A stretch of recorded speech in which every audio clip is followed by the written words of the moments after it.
आज या ठिकाणी पाहू शकता ही बाजरी आपण 1 महिना झाले आहे केली आहे. 8632 पायरोनियरची व्हरायटी आहे ही. पाहू शकता आपण त्याची कोळपणी करीत आहे आणि आपल्याला 6 ते 7 सारं राहिलेलं आहे कोळपायचं.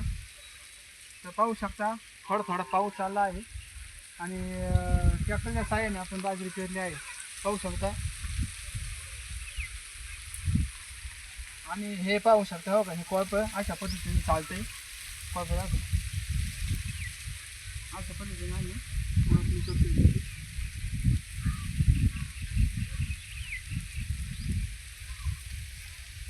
तर बाजरीचा उतार छान असा झाला आहे, पाहू शकता तुम्ही.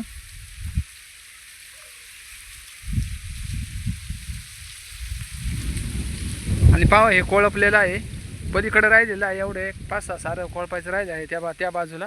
तर आता पाऊस आला आहे त्याच्यामुळं मग आम्ही आता घरी जाणार आहे. तर पाहू शकता छान असा बाजरीचा उतार आहे. फुटवा एकच नंबर झाला आहे बाजरीचा.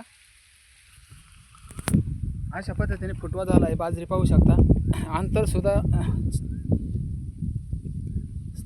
6 ते 8 बोटाचं अंतर आहे मध्ये. पाहू शकता बाजरी आपली. आणि हे आपलं 40 गुंठ म्हणजे 1 एकरचा हे रान आहे. 1 एकरमध्ये 1.5 किलोची पिशवी असती. त्याच्यापेक्षा थोडं बी कमी लागलं याच्यामध्ये, म्हणजे पूर्णतः 1.5 किलोची पिशवी लागली नाही. तर पाहू शकता हे कोळपणी आहे. अशा पद्धतीने बाजरीच्या ह्या काकऱ्या आहे. आपण रानामध्ये आले, वहिनी आहे इथं गवत काढीत.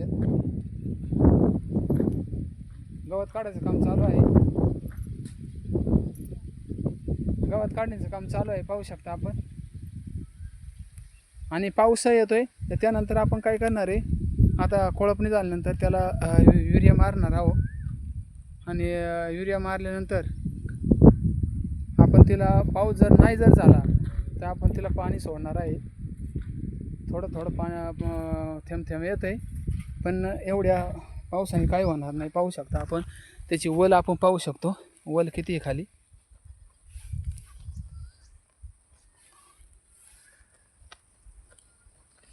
हो अजून वल आहे.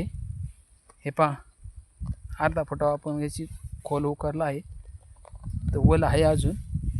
तर नक्कीच पाऊस जर झाला तर आहे, नाही तर नाही झाला तर आपण त्या बाजूला पाणी देणार आहे.